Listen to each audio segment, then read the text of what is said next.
Migraine, భుజం నొప్పి, నడుం నొప్పి, మోకాలు నొప్పికి నిజమైన పరిష్కారం ప్రాణ పెయిన్ క్లినిక్ లో. అసలు మీ దినచర్య ఎలా మొదలవుతుందో తెలుసుకోవాలి. మనం ప్రతిసారి కూర్చున్నప్పుడల్లా మినిమం ఒక 8 to 10 వీడియోస్ చేస్తాము. ఎవ్రీ 2 వీడియోస్కి నేను లేచి కొంచెం అటు ఇటు వాక్ చేస్తాను తప్ప మీరు కనీసం ఇట్లా కూడా కూర్చోరు. Doesn't even drink. How it possible? I want to know. అమ్మ, ఇప్పటి జీవితం వేరమ్మా, ఒకప్పటి జీవితం వేరు. మా ఇంట్లో అందరం సూర్యోదయానికన్నా ముందు లేచేసేవాళ్ళం. ఓకే. మాకు పాలేర్లు ఉండేవాళ్ళు. వాళ్ళు వచ్చేసి పక్క మంచాలు తీసేసి పక్కలు ఎత్తేసి అన్ని సెట్ చేయడం ఉంటుంది. 8 క్లాస్ మొదలయ్యేది కనుక ఎట్టి పరిస్థితుల్లో లేవాల్సిందే. లేవడం కూడా ఎలా ఉంటుందంటే మా హాస్టల్ సముద్రానికి ఎదురుగా ఉండేది. అంచేత సూర్యోదయం ఒక్కరోజు కూడా మిస్ కాలేదు నేను అక్కడ చదివినంత. బ్యూటిఫుల్ వ్యూ కదా. లలితా సహస్రనామం నేర్చుకున్న వాళ్ళు ఉన్నారు. తప్పులు చదివి అమ్మవారిని బాధ పెడుతున్నారని నేను చాలా నొచ్చుకునేటటువంటి విషయం కదా. నేను విని ఒకవేళ ఎవరైనా చదివిన దాంట్లో చిన్న దోషం ఉంటే నేను కరెక్ట్ చేస్తాను. నా పారాయణ అయిపోతుంది. 4:30కి before starting that I will have a cup of tea morning. తర్వాత ఈ 7 o'clock కల్లా ఇది అయిపోతుంది. ఇంకో కప్ ఆఫ్ టీ తాగి రామాయణాన్ని కూర్చుంటాను. మా నాన్నగారు టీచర్ అమ్మా. మా అమ్మ నాన్నగారు టీచరు, మా నాన్నగారు కూడా టీచరే. ఓకే. సో మా నాన్నగారు చాలా స్ట్రిక్ట్గా ఉండేవారు, చాలా స్ట్రిక్ట్. నాన్నగారు వస్తున్నారంటే మేము కరెక్ట్గా వెళ్ళిపోయేవాళ్ళం. ఆయన లోపలికి వస్తే ఎదురుకు వచ్చేవాళ్ళు. అంటే ఆయన ఎప్పుడు పెద్దగా తిట్టింది కొట్టింది అట్లాంటివి ఏం లేవు, కానీ నాన్నంటే అటువంటి గౌరవం. నా పిల్లలకి పల్లెటూరు వాతావరణం తెలియాలని చెప్పి ఎవ్రీ సమ్మర్ నేను మా ఊర్లోనే గడిపారు మా పిల్లలు.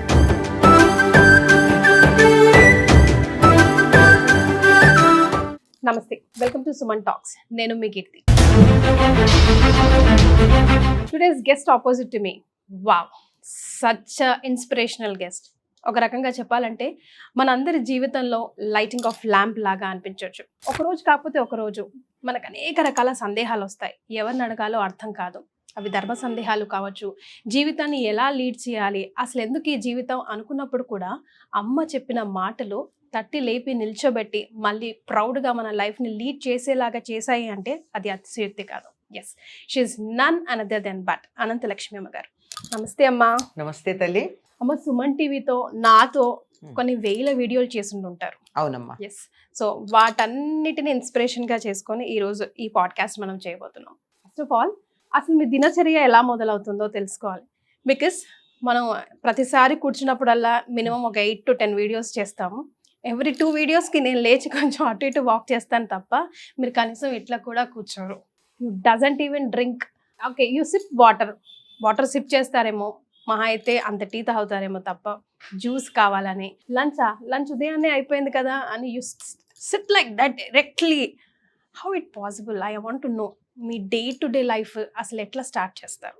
అమ్మ, ఇప్పటి జీవితం వేరమ్మా, ఒకప్పటి జీవితం వేరు. ఎందుకంటే ప్రతి మనిషికి జీవితంలో రకరకాల స్థాయిలు ఉంటాయి. చదువుకునే రోజులు ఒకలా ఉంటుంది, పెళ్ళైన ఉద్యోగంలో చేరిన కొత్తలు ఒకలా ఉంటాయి, పెళ్ళైన కొత్తలో ఒకలా ఉంటుంది, పిల్లలు ఉంటే ఒకలా ఉంటుంది. పిల్లలు పెద్దవాళ్ళు అయినప్పుడు మన రొటీన్ మారిపోతుంది. ఇంట్లో పెద్దవాళ్ళు ఉన్నప్పుడు రొటీన్ డిఫరెంట్గా ఉంటుంది.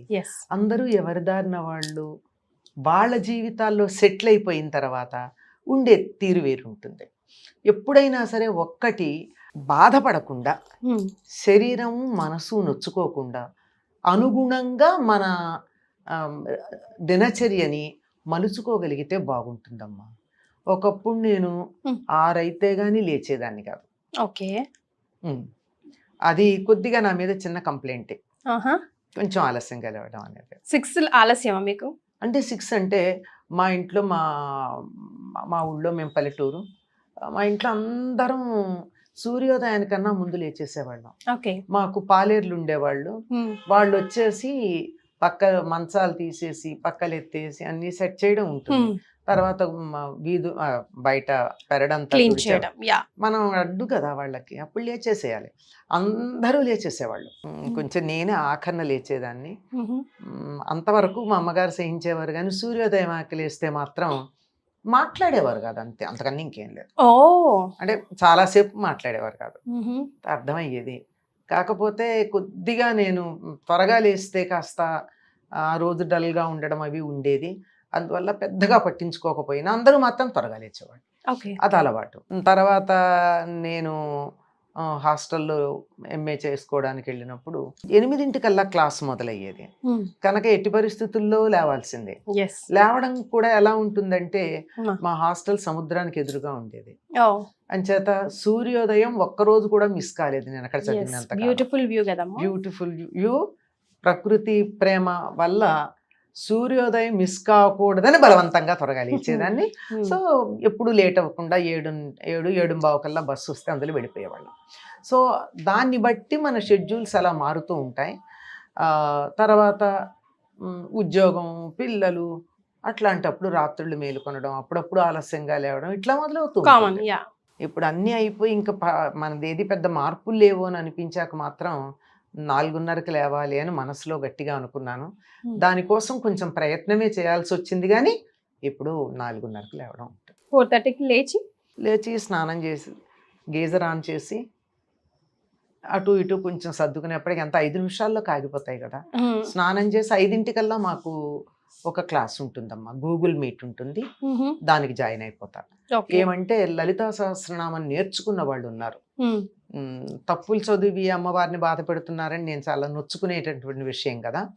అలా నేర్చుకున్న వాళ్ళు ఉన్నారు. ఆ నేర్చుకున్నటువంటి వాళ్ళే కాకుండా జనరల్ గా లలిత నా దగ్గరే కాకుండా నేర్చుకున్న వాళ్ళు ఉన్నారు కదా, వాళ్ళంతా ఒక గ్రూప్ గా చదువుతారు. ఒక్కళ్ళు చదువుతారు, మిగిలిన వాళ్ళు వింటారు. నేను విని ఒకవేళ ఎవరైనా చదివిన దాంట్లో చిన్న దోషం ఉంటే నేను కరెక్ట్ చేస్తాను, నా పారాయణ అయిపోతుంది. నేనే కాదు, మొత్తం సుమారుగా దరిదాపుల్లో 60 మంది దాకా మెంబర్లు ఉన్నారు, కానీ డెఫినెట్ గా అందరూ చేరేది 35-40 మంది చేరతారు ప్రతిరోజు.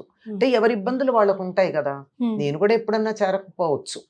అలా చేసి వింటాను. 5 నుంచి 5:30 దాకా లలిత చదువుతారు, 5:30 నుంచి 6 దాకా సౌందర్య లహరి కానీ, సోమవారం అయితే శివానంద లహరి కానీ చదువుతారు. ఈ మొత్తంలో కూడా ఎక్కడన్నా వాళ్ళు చదివే వాళ్ళల్లో తప్పు ఉందనుకోండి, ఒకరోజు చదివితే నేను పట్టించుకోను, ఎందుకంటే స్లిప్ టంగ్ ఉంటుంది. 2 రోజులు కూడా ఓకే గుర్తు పెట్టుకుంటా, 3వ రోజు సేమ్ మిస్టేక్ రిపీట్ చేస్తే కరెక్ట్ చేస్తా. మీరు ఇక్కడ తప్పు చేయాలి, వాళ్ళు they are ready to be corrected. అందువల్ల హ్యాపీ. 6 o'clock కల్లా మాకు ప్రేయర్ ఉంటుంది, కామన్ ప్రేయర్. మా గురువు గారి గొంతుతో రికార్డ్ చేసింది ఉంటుంది, అది అందరం చేస్తాం. చేసి 6:15 కల్లా అది అయిపోతుంది. 6:15 to 6:30 కొంచెం సేపు మా గురువు గారు చెప్పిన విషయాలు నేను మాట్లాడతాను. నేను ఎప్పుడన్నా మీతో మాట్లాడినా మీరు బాగుంది అని చెప్పేవన్నీ కూడా నా సొంతం కాదమ్మా, మా గురువు గారు మాకు చెప్పినవి అవే నేను నా భాషలో చెప్తా, అవే వాళ్ళకు కూడా చెప్తూ ఉంటాను. ఆ 6:30 నుంచి ఇంకా కొన్ని స్తోత్రాలు చదువుతారు, అవన్నీ వింటాను. ఈ లోపల ఈ వినే టైంలోనే నాకు దేవుడి దగ్గర శుభ్రం చేసుకోవడం, దీపంలో ఒత్తులు వేసుకోవడం, పూలు సర్దడం అంతా అయిపోతాయి. 4:30కి before starting that I will have a cup of tea morning, early morning. తర్వాత ఈ 7 o'clock కల్లా ఇది అయిపోతుంది. ఇంకో కప్ ఆఫ్ టీ తాగి రామాయణాన్ని కూర్చుంటాను. మన SVBCలో వస్తుంది. అంటే ఈ చెప్పడాన్ని బట్టి మీకు ఏమైనా అర్థం అవుతుంది, ఇదంతా ఫ్రమ్ కరోనా దిస్ షెడ్యూల్. అంతకుముందు నాకు ఇంట్లో పిల్లలు, వాళ్ళ పురుళ్ళు, చంటి పిల్లలు ఉండేది. సో నా టైం అంతా వాళ్ళని బట్టి నేను అడ్జస్ట్ చేసుకునేదాన్ని. ఈ కార్యక్రమాలన్నీ ఉండేవి, ఈ గూగుల్ మీట్ మాత్రం అటెండ్ అయ్యేదాన్ని కాదు. నాకు ఇంట్లో చంటి పిల్లలు ఉంటే నేను వాళ్ళని చూసుకోవాలి కదా, ప్రధానం వాళ్ళు.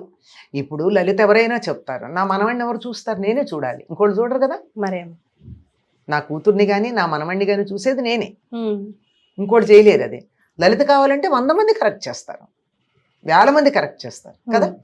సో అట్లా ఉంది ఈ రొటీన్ అంతా. అది 8 కల్లా రామాయణం అయిపోతుంది కదా, అప్పుడు ఒకసారి ఫోన్ తీసి ఎవరన్నా ఏమన్నా ఎమర్జెన్సీ మెసేజ్లు ఉన్నాయేమో చూసుకుని అప్పుడు పూజ వంట అయిపోతాయమ్మా. 9 కల్లా అయిపోతుంది. బ్రేక్ఫాస్ట్ ఎప్పుడు చేస్తారు మీరు? బ్రేక్ఫాస్ట్ కల్చర్ లేదమ్మా మాకు. Oh. 9 కల్లా పూజ అయిపోతూనే వండింది దేవుడికి నైవేద్యం పెట్టేయడం. Hmm. బయటికి రావాలి అంటే ఇమీడియట్గా 9:15, 9:30 కల్లా భోజనం చేసేస్తాం. లేదంటే కొంచెం సేపు ఆగి 10 మ్యాక్సిమం 10:30 లోపల తినేస్తాను భోజనం. ఎందుకంటే చిన్నప్పటి నుంచి అది అలవాటు. ఓకే. స్కూల్కి వెళ్ళే రోజుల్లో దగ్గర నుంచి, తర్వాత కాలేజీలో చదువుకునే రోజులు కానీ, తర్వాత ఉద్యోగం కానీ, ఎక్కడ చేసినా 10 కల్లా వెళ్ళిపోయే అలవాటు. 10 లోపల 9, 9:30 కల్లా భోజనం చేసి వెళ్ళిపోవడం అది అలవాటు. అప్పటికి ఇప్పటికి అది అలవాటు. ఓకే. అగైన్ మళ్ళీ లంచ్ చేయరు మీరు? అసలు లంచే కదమ్మా పొద్దున 10 చేసేది. o'clock చేస్తే మళ్ళీ 12 o'clock ఆకలి వేస్తుంది కదా అమ్మా. వెయ్యదమ్మా, అలవాట్లేదు. అయితే ఇంట్లో ఉంటే టీ తాగుతాం, అవైలబుల్గా ఉంటే టీ తాగుతాం. మాకు టీ అవైలబుల్గా ఉండేది కాదు నేను ఉద్యోగం చేసిన చోట మొదట్లో. అంటే టీ కూడా ఉండేది కాదు. ఇంటికి వచ్చి 4 o'clock టీ తాగేవాళ్ళం. అంతే. ఓకే. తాగేసిన తర్వాత ఇంకా మళ్ళీ నైట్ మొదట్లో తినేవాళ్ళం. తర్వాత ఎందుకు అలవాటు పోయింది నైట్ భోజనం చేయడం. అసలు నైట్ ఏం తినరా? మార్నింగ్ పళ్ళు తింటాను. ఇంట్లో ఎవరన్నా ఉంటే చేస్తా, ఎందుకు చేయను. తను భోజనం చేసేవారు కాదు, తనకి టిఫిన్ చేయాల్సి వచ్చేది. రొట్టెలు ఏదో ఒకటి, దోశలో ఇడ్లీలో ఏదో ఒకటి చేసి పెట్టేదాన్ని. పిల్లలు ఉంటే పిల్లలకు భోజనాలు అన్ని చేస్తాం. నాకే ఎందుకు అలవాటు పోయిందో నాకు తెలియదు అసలు. నేను కావాలని అనుకోలేదు, భోజనం చేయకూడదని నియమం లేదు నాకు. నియమం ఉంటే ఒక ఏకాదశి శనివారం నియమం ఉంటే ఉంటుంది తప్ప మిగిలిన రోజుల్లో భోజనం చేయకూడదని నియమం ఏం లేదు. But it happened, so that's all. ఎందుకు అయింది అన్నది నాకు తెలియదు. ఓకే. అమ్మ, కరోనా టైంలో మీరు ఏం చేసేవారు? Did corona effect you? No. Okay. So ఇంతగానం తిరిగాను, కరోనాలో కూడా తిరిగాను. That's what. ఇంతగానం ప్రయాణం చేసేవారు కదా, ఎప్పుడు చేస్తూనే ఉంటారు కూడా మీరు. వీక్లీ వన్స్ అట్లీస్ట్ 2 days కూడా వీక్ కి ఇంట్లో ఉండరు మీరు? అంటే ఊళ్ళోనే తిరుగుతాను. నెలకి 2-3 రోజులు మాత్రం అవుట్ ఆఫ్ స్టేషన్ వెళ్తూ ఉంటాను. హౌ డు యు మేనేజ్ అమ్మా? ఎనర్జీ ఎట్లకెళ్ళి వస్తుంది? కాదమ్మా, ఇప్పుడు ట్రైన్ ఎక్కి కూర్చుంటాం. ఇప్పుడు మేము చేస్తున్న ఉద్యోగాలకి ఇప్పుడు ఈ కూర్చొని చేసే ఉద్యోగం మాట్లాడి అలసిపోయి మీకేం తెలుసు, పొద్దు నుంచి పని చేసి వస్తున్నాం, వాగిన నోర్లు వాగుతున్నట్టు ఉంటాయి మావి, మీకేం తెలుసా అంటాం. మళ్ళీ ఇట్లున్నాం పుష్టిగా, విగ్రహ పుష్టి అన్నట్టు. ఇష్టమైన పని చేసేటప్పుడు ఏ ఇబ్బంది ఉండదమ్మా మనిషికి. ఇంతకు ముందు కూడా ఒకసారి చెప్పాను నేను, మనిషి అలసిపోయేది ఫిజికల్లీ శ్రమ పడడం వల్ల కాదు, నేను శ్రమ పడుతున్నానన్న మానసికమైన భావన వల్ల. అంతే అంటారా? అంతే. ఇప్పుడు ట్రైన్ ఎక్కుతాను, హ్యాపీగా కూర్చుంటాను నేను. లేట్ నైట్ ట్రైన్ అనుకో, ఎక్కంగానే పడుకుంటా. త్వరగా ఎక్కాను అనుకో, అక్కడ ఫోన్లు ఉండవు, డిస్టర్బ్ చేసే వాళ్ళు ఉండరు. హాయిగా ల్యాప్టాప్ మీద ఒక ఆర్టికల్ రాసుకుంటాను, 10 కల్లా పడుకుంటా. హాయిగా దిగాల్సిన చోట దిగుతా, అయిపోయింది. దానికి శ్రమ ఏముంది? హాయిగా ఉయ్యాలుగినట్టు ఊగుతుంది ట్రైను, పడుకోవచ్చు కదా. అవునా కదా? దీనికి శ్రమ ఏముంది? కాకపోతే ఏమిటంటే మనం అక్కడికి వెళ్ళేటప్పుడు పట్టుకు వెళ్ళాల్సిన బట్టలు కానీ వస్తువులు కానీ ఏమున్నాయో అవి సర్దుకోవడం ఒక అరగంట పని ఉంటుంది. మరి తిరిగి వచ్చేప్పటికి మళ్ళీ మనం ఇబ్బంది పడకుండా ఇంట్లో సెట్ చేసుకోవడం ఇంకో అరగంట పని ఉంటుంది. ఈ అరగంట 2 అరగంటలు పని పడుతున్నాం కానీ 2 రోజులు పని లేదు కదా, ఇంట్లో లేనప్పుడు ఇంటి పని లేదు కదా. Is it not a relief? yes it is. అబ్బా ప్రయాణమా అనుకుంటే అబ్బానే ప్రయాణమా, అబ్బా అన్న ప్రయాణమా అన్నది ఒకప్పుడు నేను చాలా హ్యాపీగా నేనే వీళ్ళ రిజర్వేషన్స్ అన్నీ చేయించుకునేదాన్ని. ఈ మధ్యకాలంలో నేను ఒకటే చెప్తున్నాను, రిజర్వేషన్ మీరు చేయించండి, నేను వస్తాను. ఎందుకంటే ఒకప్పుడు నేను కాలేజీలో పనిచేసే రోజుల్లో పక్కనే నాకు సీతాఫల్ మండి రైల్వే స్టేషన్ ఉండేది. లంచ్ బ్రేక్లో అలా సరదాగా నడుచుకుంటూ వెళ్ళి రిజర్వేషన్ చేయించుకొచ్చేసేదాన్ని. ఇప్పుడు నేను ప్రత్యేకంగా సికింద్రాబాద్ కానీ కాచిగూడ కానీ వెళ్ళాలి. వెళ్ళి రావడం అన్నది ఇట్స్ బద్ధకం. అసలు వద్దు కూడా అమ్మ, కొంచెం రెస్ట్ తీసుకోండి. అంతే. అందుకే అన్ని నేనే చేస్తాను అనుకుంటే కాదు, అప్పుడు చేసేదాన్ని. ఇప్పుడు నేను చెప్తున్నా, రిజర్వేషన్ మీరు చేయిస్తే వస్తా. మరి అమ్మ లేదు నేను వెళ్ళాల్సిన పని ఉందనుకో, నేను ఫలానా చోటకి వెళ్ళాలి అని ఒక చిన్న మెసేజ్ నాకు మా గ్రూప్ ఉంది, మా ఫ్యామిలీ గ్రూప్ పెడతా. వెంటనే అందరూ రెస్పాండ్ అవుతారు. నేను చేస్తాను, మీరు డిసైడ్ చేసుకోండి, ఎవరో ఒకటి చేసి పెట్టండి, చేసి నాకు పంపించండి. పిల్లలు చేస్తారు. అమ్మ నాకు మీ ఫ్యామిలీ గురించి చెప్పరా? లైక్ మదర్, ఫాదర్, మీ గురువు గారి గురించి, సార్ గురించి, పిల్లలు, సిస్టర్స్, బ్రదర్స్, వాళ్ళందరి గురించి ఒక మాట. మా నాన్నగారు టీచర్ అమ్మా. మా అమ్మ నాన్నగారు టీచరు, మా నాన్నగారు కూడా టీచరే. ఓకే. మా తమ్ముడు మరదలు టీచర్లు, నా చెల్లెలు టీచరు, మాదంతా టీచింగ్ ఫ్యామిలీ. ఓకే. సో మా నాన్నగారు చాలా స్ట్రిక్ట్గా ఉండేవారు, చాలా స్ట్రిక్ట్. ఇన్ ద సెన్స్ అంటే కొట్టేవారు తిట్టేవారు ఏం కాదు, రూల్స్. దానివల్ల నాన్నగారు వస్తున్నారంటే మేము పెరట్లోకి వెళ్ళిపోయేవాళ్ళం, ఓకే. ఆయన లోపలికి వస్తే వీధిలోకి వచ్చేవాళ్ళం. పెద్ద అంటే ఆయన ఎప్పుడు పెద్దగా తిట్టింది కొట్టింది అట్లాంటివి ఏం లేవు, కానీ నాన్న అంటే అటువంటి భయం భక్తి గౌరవం భయం భక్తి అట్లా ఉండేది. నాకు మా పెద్దమ్మాయి పెళ్లి వరకు కూడా నాన్నతో డైరెక్ట్ గా మాట్లాడింది చాలా తక్కువ. మాట్లాడేవాళ్ళం, మాట్లాడమని కాదు కానీ అంత ఇదిగా ఎదురుపడే లౌడ్ వాయిస్ తో డైరెక్ట్ గా అట్లా ఐ కాంటాక్ట్ లేదు. కాకపోతే నాకు కావాల్సినవి నేను నెమ్మదిగానే అడిగి చేయించుకున్నాను, ఏం తక్కువేం లేదు. ఎప్పుడైనా అంటూ ఉండేవారు మా పిల్లలు, అంటారు మీ తాత చెప్పారు తెలుసా, నన్ను బాగా బాధ పెట్టింది మీ అమ్మాయి అని చెప్తూ ఉంటారు. ఏం లేదు, మా ఫ్యామిలీస్ లో ఆడపిల్లలు చదువుకోవడం లేకపోతే నేను గట్టిగా ఫైట్ చేసే నిరాహార దీక్ష చేసి మరీ మళ్ళీ చదివించమని గట్టిగా అడిగాను. దానివల్ల ఆయనకి చదివించాలని ఉంది, కానీ మా స్తోమత సరిపోతుందా లేదా, ఇంతమంది పిల్లలు ఉన్నారు, బోల్డ్ ఫ్యామిలీస్ వెనకాల ఉన్నాయి, నాన్న కొంచెం ఆర్థికంగా కొద్దిగా ఆదుకోవాల్సిన ఫ్యామిలీస్, ఫ్యామిలీ బాధ్యతలు అన్నీ కాదు కానీ కొద్దిగా సపోర్ట్ ఇవ్వాల్సిన ఫ్యామిలీస్ అవి ఉన్నాయి. నేను చదివించగలనా లేదా అని ఆయన అనుకుంటూ ఉంటే, సరే మెడిసిన్ కాకపోయినా డిగ్రీ అన్నా చదివించమని నేను రాజీ పడ్డాను. అలాగా చదివించా. అదొకటే బాధ, ఎందుకన్నా ఇంకేలా ఆ విషయానికే చెప్తారు, బాగా పేచీ పెట్టి నన్ను బాధ పెట్టి చదువుకుంది, నో రిగ్రెట్స్ అని కూడా చెప్పారనుకో. అట్లా మా అమ్మగారికి చదువు అంటే చాలా ఇష్టం, మా అమ్మమ్మ గారికి చాలా ఇష్టం. అవన్నీ ఆ కారణంగా ఆవిడ సంతకం పెట్టలేరు కానీ రామాయణ భారత భాగవతాలు అలవోకగా చదివి అంతకన్నా బాగా అర్థం చెప్పగలిగేవారు. అట్లా ఉందన్నమాట. సో అది నాకు 3 చెల్లెళ్ళు 2 తమ్ముళ్ళు. ఓకే. నేను ఎల్డెస్ట్. ఇప్పటికి కూడా మా 5గురు కూడా వాళ్ళ స్పౌసెస్ వాళ్ళ పిల్లలు కూడా నన్ను మా అమ్మతో ఈక్వల్గా ట్రీట్ చేస్తారు. వాళ్ళు ఆ రెస్పెక్ట్ ఇస్తారు నాకు, పెద్దక్క అని చెప్పి నన్ను బాగానే. మీరు కలుస్తారా అందరూ? కలుస్తూనే ఉంటాం. నేను తప్పనిసరిగా నా పిల్లలకి పల్లెటూరు వాతావరణం తెలియాలని చెప్పి ఎవ్రీ సమ్మర్ నేను మా ఊర్లోనే గడిపారు మా పిల్లలు. They have sweet memories about their grand parents place. పల్లెటూరు అని, తాతగారు, నా మామలు బాగా చనువు. మా పిల్లలకి మా తమ్ముడు నాతో చనువుగా ఉండడు, చెప్పానుగా గౌరవం.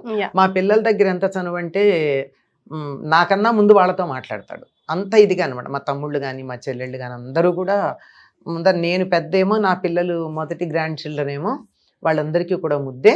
వాళ్ళ పిల్లల్ని మేము అలాగే చూసుకున్నాం. మా తమ్ముడి పిల్లలు చెల్లెలి పిల్లలు ఈ ఊళ్ళో ఉద్యోగాలకు వస్తే మొట్టమొదటి నా దగ్గరే ఉండి, తర్వాత వాళ్ళు పెళ్ళిళ్ళు వేయి వాళ్ళ ఇళ్ళు తీసుకుని వెళ్ళడం, ముందర రావడం ముందర పెద్దత్త దగ్గరికే వెళ్ళాలని ఇక్కడికే వచ్చేస్తారు, పెద్దమ్మ లేకపోతే పెద్దత్త అంటూ అంత ఇదిగానే ఉంటారు. పుట్టినరేదమ్మా మీరు? తాడంకి అని కృష్ణా జిల్లా అమ్మ. ఓకే. అక్కడ రైట్. మా అత్తగారు అమ్మగారు మా అత్తగారు ఎలా చూశారు, ఎప్పుడు చూశారు, ఎలా కుదిరింది? అమ్మో పరమగయ్యాళి, ఎలా ఇచ్చావు ఆ ఇంట్లోకి మీ అమ్మాయిని అని అన్నారట మా అమ్మగారితో. కానీ నాకు అట్లా ఎప్పుడు అనిపించలేదు. మా అమ్మ నన్ను తర్వాత అడిగినప్పుడు కూడా చెప్పాను, మరి ఆవిడ గురించి ఎందుకు అటువంటి అభిప్రాయం లోకానికి ఉందో తెలియదు, కానీ she is very nice lady, చాలా అడ్వాన్స్డ్. చెప్పాలంటే మా చెల్లెళ్ళు అనేవారు మోడర్న్ అత్తగారు అనేవారు. అంత అసలు ఆవిడ చక్కగా నాతో పాటు సినిమాలకు వచ్చేవారు. నేను సినిమాలకు వెళ్ళకపోతే నన్ను తీసుకెళ్ళేవారు, నేను సినిమాలకు వెళ్ళేదాన్ని, ఆడు తీసుకెళ్ళేవారు. తర్వాత సాహిత్య కార్యక్రమాలు మా గురువు గారు సభలో అవి ఏమన్నా ఉన్నా తప్పనిసరిగా నాతో వచ్చేవారు. నా సాహిత్య కార్యక్రమాలన్నింటికీ నాకు తోడొచ్చేది మా అత్తగారు వచ్చేవారు. అంత ఇది. తర్వాత మా బావగారు అమ్మాయి, మా ఆడబడుచు గారు అమ్మాయి డాన్స్ నేర్చుకుంటే వాళ్ళ డాన్స్ ప్రోగ్రామ్స్ అన్నింటికీ ఈవిడే వెనకాల ఉండేవారు. ఇంట్లో రిహార్సల్స్ చేయిస్తే వచ్చిన డాన్స్ టీచర్లకి, నట్టువాంగం వాళ్ళకి అన్ని పులిహార్లు అవి చేసి పెట్టడం, కాఫీలు టిఫిన్లు ఇవ్వడం, వాళ్ళందరితో కూర్చోవడం. డాన్స్ ప్రోగ్రామ్ అంటే ముందు ఈవిడ తయారై వెళ్ళిపోయారు, అంత ఇదిగా ఉండేవారు. అంచేతే నా సబల అని నేను రాసిన కథల పుస్తకం విమెన్ ఎంపవర్మెంట్ గురించి రాశాను నేను. Okay. A woman how can she solve the problems without going to a court of law or police station. Okay. అలాంటి కథలు రాసి దాని పేరు సబల అని, అది మా అత్తగారికి అంకితం ఇచ్చుకున్నాను నేను. సూపర్. వావ్. అది షీ సో నైస్. నువ్వు ఉద్యోగం చెయ్యమ్మా నన్ను ప్రోత్సహించారు. పిహెచ్డి చేస్తుంటే కూడా నాకు ప్రోత్సాహం ఇచ్చారు. She use to feel very happy and proud. నా ప్రవచనాలన్నింటికి నాతో పాటు నా ఫ్యామిలీ మెంబర్ ఎవరైనా వచ్చారంటే బతికున్నంత కాలం, ఓపిక ఉన్నంత కాలం ఆవిడే వచ్చారు నాకు. Very nice. You miss her, right? ఆవిడ చెల్లెలు ఉన్నారు, మా చిన్నత్తగారు అని చెప్తాము. వాళ్ళిద్దరూ జంటగా ఉండేవారు. ఇప్పుడు మా చిన్నత్తగారు అమ్మాయి కూడా ఆల్మోస్ట్ మా సొంత ఆడబడుచుగానే ఉంటారు ఆవిడ కూడా. అంచేత ఈవిడ ఇద్దరు అనమాట. ఇద్దరు అత్తగారులను వేసుకొస్తామని నవ్వేవారు అందరూ. పర్వాలేదు ఏమైంది అని చెప్పి అంత బాగానే ఉండేది. మా పెద్ద ఆడబడుచు కూడా నాకు మా అమ్మలాగానే ఉంటారు. నన్ను ఇప్పుడు పురుళ్ళకి పుట్టింటికి పంపలేదు. నేను డాక్టర్ని అయ్యుండి నేను పంపిస్తానా నేనని. She only took care of me. మా పిల్లల డెలివరీస్ కూడా ఆవిడే చేస్తారు. నా డెలివరీస్ చేశారు, మా పిల్లల డెలివరీస్ చేశారు. మా చిన్నమ్మ ఆఖరి డెలివరీ కూడా చేశాక ఆవిడ now she is no more. నేను ఆవిడ పోయాక నేను చాలా బెంగపడ్డానమ్మా. చాలా అందరు నవ్వారు కూడా. మీ అమ్మ పోయినప్పటికన్నా మీ ఆడబడిచిపోతే ఎక్కువ బాధపడ్డామని. అసోసియేషన్ అట్లా చాలా అసోసియేషన్ అలా ఉండేవారు. డాక్టర్ పావని అంటే అందరికీ తెలుసు సిటీలో. ఈ జనరేషన్ వాళ్ళకి తెలియదు కానీ 45 ఏళ్ళు ఉన్న వాళ్ళందరికీ కూడా సిటీలో ఆవిడ షీఈస్ వెరీ పాపులర్ గైనకాలజిస్ట్. అట్లా ఆ తమ్ముడు అంటే పిచ్చి ప్రేమ ఆవిడికి. ఆ ప్రేమ నా మీద కూడా ఎక్స్టెండ్ చేశారు. ఆ తర్వాత ఎప్పుడైనా కల్లో రావడం, మాట్లాడడం? నాకు అసలు ఎవరు కల్లోకి రా అందువల్ల అటువంటిది ఏం లేదు. But I feel her presence every time అనమాట. పక్కనే ఉండేవారు కదా. ఎవరినైనా ఇలా వస్తే ఆవిడే వచ్చారని ఇప్పటికి కూడా అయ్యో పిల్లలతో పాటు నేను కూడా పావనత్త అనేస్తూ ఉంటాను అనమాట. పావనత్త వచ్చిందని లేచి చూస్తాను అనమాట, ఉలిక్కి ఇప్పుడే. అట్లా ఉంటుంది. తను కూడా, మా హస్బెండ్ కూడా నా కెరీర్ కి ఎప్పుడు అడ్డు రాలేదు. హి యూజ్డ్ టు ఎంకరేజ్ మీ. మీరు ఎప్పుడు మనం of the camera off the record మాట్లాడుకున్నా కూడా ఫస్ట్ ఎప్పుడైనా ఎక్స్పీరియన్స్ గురించి మాట్లాడడం అంటే ఎప్పుడు మీ అత్తగారి గురించే you spoke. Afterwards me your father, నాన్నగారి గురించి మాట్లాడారు తప్ప సార్ గురించి, అంకుల్ గారి గురించి, మీ హస్బెండ్ గురించి you never spoke till now. It's so private అమ్మా, ఇట్స్ సో పర్సనల్. చాలా తక్కువ మాట్లాడతాను నేను. మాట్లాడతానంటే తక్కువ మాట్లాడతాను అంటే అదేమి దూరం అని కాదు. I feel it's so personal. చాలా తక్కువ ఎక్స్ప్రెస్ చేస్తాను. అది ఎందుకో తెలియదు మరి. పిల్లల దగ్గర కూడా నేను చాలా తక్కువ. వాళ్ళు అయితే చెప్తూ ఉంటారు డాడీ ఇది అని. నేనే కొంచెం తక్కువ మాట్లాడతాను. It's so inside and personal అనమాట. And he never discouraged me, he always encouraged me. He is only a graduate. నేను పిహెచ్డి చేస్తే కూడా తను ఏమనలేదు ఆ రోజుల్లో. పైగా నాకు అంతా పిహెచ్డి కావాలంటే ఎక్కడికి కావాలంటే అక్కడికి, ఎక్కడ లైబ్రరీ ఉందంటే అక్కడికి నాతో పాటు నన్ను బండి మీద తీసుకెళ్ళి నేను లైబ్రరీలో మొత్తం చదువు పూర్తయ్యేదాకా వెయిట్ చేసేవారు. పేపర్లు జిరాక్స్ కావాలంటే చేసి పెట్టేవారు అన్ని. హీఈస్ నేను అందులో ఉన్న థాట్స్ నవి కానీ ఫిజికల్ లేబర్ అంతా తనది. చేత that goes to both of us. నేను తంజావూరు వెళ్ళాలంటే సౌత్ టూర్ వెళ్ళినప్పుడు తంజావూరు తప్పనిసరిగా ఒక మేజర్ స్టేగా పెట్టుకుని మేము తంజావూరు లైబ్రరీకి వెళ్ళడం కూడా అయింది. అంటే అదే పాయింట్తో సౌత్ టూర్ పెట్టుకున్నాను, నార్త్ వెళ్ళకుండా. ఇలాగే మీరు అన్నారు ఆ రోజుల్లోనే అనే మాట. అట్లా కొంతమంది అదేంటి తనంత ఎక్కువ క్వాలిఫికేషన్స్ తెచ్చుకుంటూ ఉంటే నీకు ఇన్ఫీరియారిటీ కాంప్లెక్స్ రాలేదా అడగకుండా ఉండరు కదా. ఇప్పుడంటే ఓకే, అప్పుడైతే చాలా ఇప్పుడు కూడా చాలా మంది భరించలేరమ్మా, చాలా మంది భరించలేరు.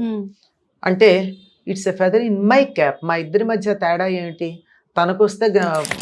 తనకొస్తే ఒక డిగ్రీ, అది నాకు కాదని మీరు ఎట్లా అనుకుంటున్నారు అని అడిగారు. సో అందుకే నేను ఎక్కువ డిఫరెంట్గా, నాకన్నా డిఫరెంట్ అని చెప్పి నేను ఎక్కువ చెప్పలేను. అది లైక్ టూ పీసెస్ అని అన్న ఫీలింగ్ ఉండదు అనమాట. అందువల్ల ఎక్కువగా మా పిల్లలు కూడా అది అంటారు, అమ్మ ఎప్పుడు మాట్లాడదు నాన్న గురించి, డాడీ గురించి. వాళ్ళని, ఆయనకి ఇంగ్లీష్ ఇష్టం అనమాట, డాడీ అని పిలిపించుకునేవారు. నన్నైతే అమ్మ అని పిలుస్తారు పిల్లలు. మా పిల్లలందరూ కూడా అంతే. ఆయన కొద్దిగా ఇంగ్లీష్ లిటరేచర్లో he is very good in English literature. చాలా బాగా మంచి. అందుకే కాబోలు నేను కూడా ఎప్పుడైనా ఇంగ్లీష్లో మాట్లాడినా ఎప్పుడు ఇంగ్లీష్లో ఇప్పటివరకు యూ నెవర్ ఎప్పుడు ఆపలేదు తెలుగులో మాట్లాడు తెలుగులో, బికాస్ చాలా మంది ఆధ్యాత్మికవేత్తలు they specify don't speak in Telugu, don't speak in English, ఎందుకమ్మా వీలైనంత మటుకు తెలుగులో మాట్లాడండి అని కమెంట్స్ కూడా వస్తుంటాయి. తెలుగు నేను క్లాసులో ఆంగ్ల పదం ఏనాడు వాడలేదు తెలుగు క్లాసులో. మరి సెమినార్లకు వెడితే ఒక్క తెలుగు పదం వాడకుండా ఇంగ్లీషే మాట్లాడతాను. I give lectures in English without using one Telugu word. చదివి ఏ భాషకు ఆ భాషే. మా ఇంట్లో అన్నీ బాగా ఉర్దూ మాట్లాడేవారు, మంచి ఇక్కడే పుట్టి పెరిగారు కనుక బ్రహ్మాండమైన ఉర్దూ. తర్వాత ఉర్దూ షాయరీలు కోట్ చేస్తూ ఉండేవారు. ఇంగ్లీష్ బుక్స్ కొన్ని అయితే నేను చదవను కూడా చదవలేదు కొన్ని books. He use to read and give me the gist of it. So అది అట్లా ఉండేది. అందుకే నాకు డిఫరెంట్గా చెప్పడానికి ఏమీ ప్రత్యేకం ఉండదు. అసలు ఏం జరిగింది ఏంటి? Where did you last him? ఎప్పుడు, ఎలా? Throat cancer. 2 years treatment. Okay. Almost 2 years, 10 days in Apollo and 9 days at home. 10 days in Apollo and 9 days at home I spent. Okay. From 2011 February to December 2012. Okay. అది కూడా he never felt bad. I'm getting the best of the treatment. ఎందుకంటే అపోలోలో మాకు ఏమంటారు దాన్ని, executive class arrangements ఉండేవి. పెద్ద room, హాయిగా తను టీవీ చూసుకుంటూ కూర్చునేవారు. అక్కడ నేను ఉండేదాన్ని. Whatever he ask something it will be served, అలా ఉండేది. కరెక్ట్. సో నవ్వేవారు డాక్టర్ విజయ్ కుమార్ లాంటి వాళ్ళు, మీరిద్దరూ హనీమూన్కి వచ్చినట్టు వస్తున్నారు, హాస్పిటల్కి వచ్చినట్టు కాదు. అట్లా అంటే ఏడ్చినందువల్ల, బాధపడినందువల్ల బాధే తప్ప ఎక్స్ట్రా ఏమీ మనకి రిలీఫ్ రాదు కదా. అంటే మా చిన్న ప్రాబ్లం వస్తేనే అసలు దేవుడు ఉన్నాడా లేడా, ఇప్పుడు నాకే ఎందుకు ఇలా చేస్తాడు, నేను ఇంతగానం చేసినా ఏం సాధించింది, at last what did I get అని అంటారు కదా. అట్లాంటి క్వశ్చన్స్ ఎప్పుడు మీకు రాలేవా? నాకేం రాలేదమ్మా. నాకు ఏదన్నా వస్తే వాట్ ఈస్ దిస్ అని ప్రేయర్లో మా గురువు గారికి ఒక మాట చెప్పేస్తాను అంతే, అంతకన్నా ఇంకేం లేదు. ఓకే. తను కూడా ఏమనేవారు కాదు.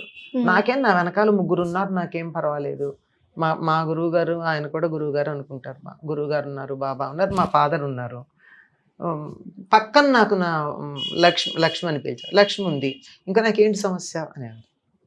నాకేం సమస్య లేదు, I'm not feeling anything bad అని కూడా చెప్పారు 2 ఏళ్ళు హాస్పిటల్లో ఉండి కూడా.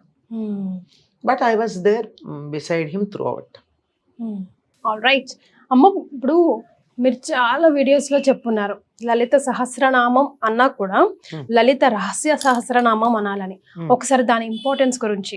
అమ్మా, ఒక మామూలుగా అయినట్టయితే కీర్తి చాలా మంచి పిల్ల అన్న ఒకటే అర్థం, దానికి 4-5 అర్థాలు ఏం లేవు. కీర్తి మంచి పిల్ల అన్నాను అనుకో, కొంచెం ఏదో ఉందా అక్కడ అంటే, కావాలని నీ మంచితనాన్ని హైలైట్ చేశానా, లేకపోతే నువ్వు పైకి మంచితనంగా కనపడుతున్నావు కానీ లోపల వేరే ఏదన్నా ఉందా అన్నాను. ఇది మామూలు రెండే. అట్లా కాకుండా షీఈ్ ఎఫిషియెంట్ అన్నా. ఎఫిషియెంట్ అంటే ఏ రకంగా ఎఫిషియెంట్? ఉద్యోగంలోనా, ఇంట్లోనా, మేనేజ్మెంట్లోనా, ఫైనాన్స్లోనా, ఎందులో ఎఫిషియెంట్ చెప్పమ్మా? ఎస్, స్పెసిఫికేషన్ లేదు. అలా ఒక్క నామంలో కనీసం 5 స్థాయిల మీనింగ్స్ ఇమిడ్చి చెప్పారు. ఇక్కడ రహస్యం అంటే దాచిపెట్టుకోవడం అని కాదు, నీకు ఒక పట్ట అర్థం కాదు, ఇట్ ఈస్ కోడెడ్, చాలా అంతరార్థాలు ఉన్నాయి, జాగ్రత్తగా చదువుకోండి అని చెప్పడం అంతే. దాచమని కాదు అక్కడ అర్థం.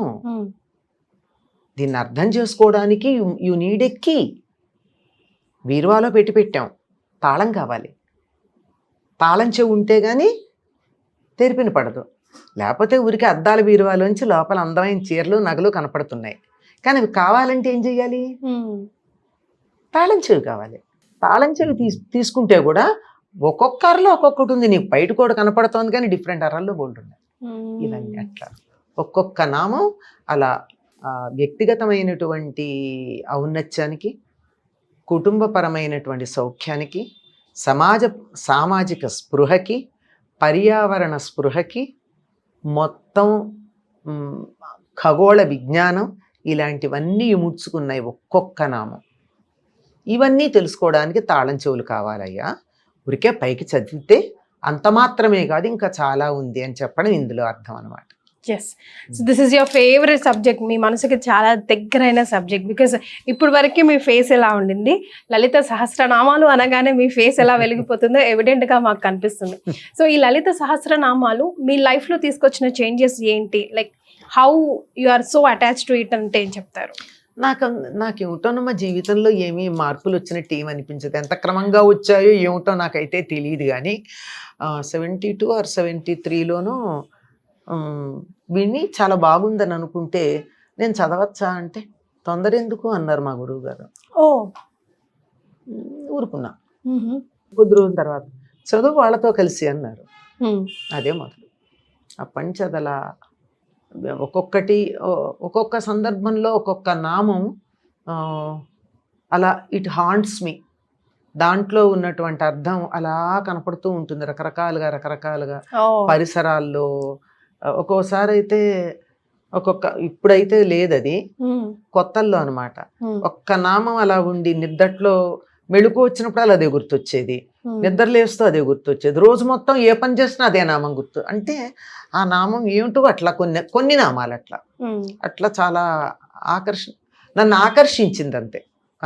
అదే నన్ను పట్టుకుంది, నేను దాన్ని పట్టుకోలే, అదే నన్ను పట్టుకుంది. అమ్మ, magical moments of your life అంటే ఏం చెప్తారు? ఎప్పుడైనా అలా కూర్చుని ఎప్పుడైనా అసలు వాట్ ఈస్ గోయింగ్ ఆన్, నేను ఇలాగే ఎందుకు పుట్టాను, నేను ఎందుకు, వాట్ ఈస్ ఐఎమ్ డూయింగ్, ఎందుకు ఇదే చేస్తున్నాను, అట్లా you never sit back and think of your సెల్ఫ్? అసలు అలాంటి ఆలోచనలు ఎప్పుడు రాలేదమ్మా. Magical moments of your life అంటే నా లైఫ్ ఒక మ్యాజికల్ మూమెంట్ మారిపోయిందా, ఎందుకు ఇలా అయింది, ఇలా అనుకోకుండా ఇలాంటి హఠాత్తుగా ఏం జరిగిందన్న అదా magical moment? No, beautiful moments, like very beautiful moments of your life. ఓ అలాంటిదా? అప్పుడప్పుడు ఉన్నాయమ్మా. డాక్టరేట్ తెచ్చుకున్నప్పుడు అనిపించింది, కానీ అంత ఆనందం అనిపించలా. వచ్చింది అంతే, సింపుల్గా అనిపించింది. కానీ బాగా అనిపించింది ఎప్పుడంటే నా కూతురు పైపింగ్ సెరమనీకి వెళ్ళినప్పుడు. When she joined in the army, తన ట్రైనింగ్ పూర్తి చేసుకున్నాక వాళ్ళకి ఇక్కడ కవర్ చేసేసి ఉంటుంది అనమాట వాళ్ళ ర్యాంక్. కరెక్ట్. ఇద్దరు రెండు వైపులా ఫాదర్ మదరు ఆ ర్యాంకుని మేము ఓపెన్ చేయాలి, ఫాదర్ అండ్ మదర్ ఓపెన్ చేయాలి. Oh okay. That is they say piping. Felt so happy. I did nothing but I'm doing a very good thing. Did I do anything for that? చాలా తనే కదా కష్టపడి training చేసుకున్నాను. 100% ఉన్నాను, లేకపోతే ఎట్లా, support చేయకపోతే ఎట్లా కుదురుతుంది? Oh, she's into military. I don't know this, Amma. She is a major. She retired as a major. Wow. So I have to catch her one day for interview. Yes.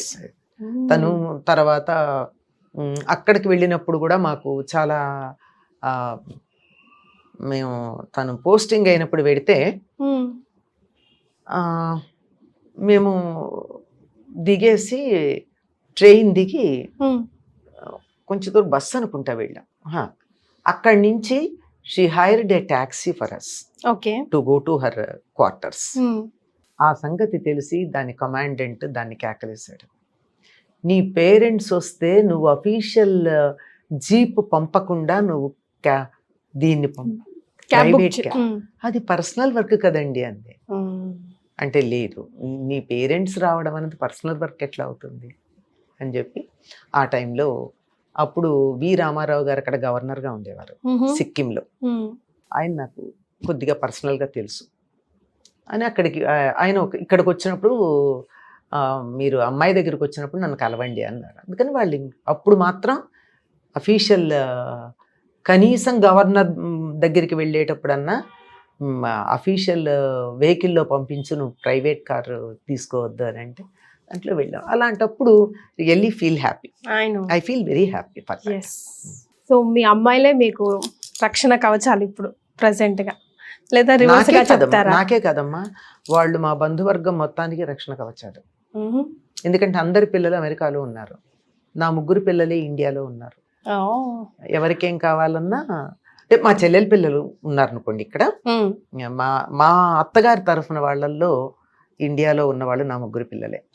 మాకు కొంచెం దేశభక్తి ఎక్కువ కదా, అందువల్ల. అందులోనూ మళ్ళీ అసలు రచన ఆ మాటకు వస్తే షీఈ్ ఇంటూ మిలిటరీ కాబట్టి హోల్ ఇండియన్స్ కి షీఈ్ లైక్ నెంబర్ లా, షీఈ్ లైక్ ఎవరు కావాలన్నా వెంటనే, ఏ చిన్న హెల్ప్ కావాలన్నా వెంటనే they will call Gargi or Maitreyi or Radha, ఈ 3.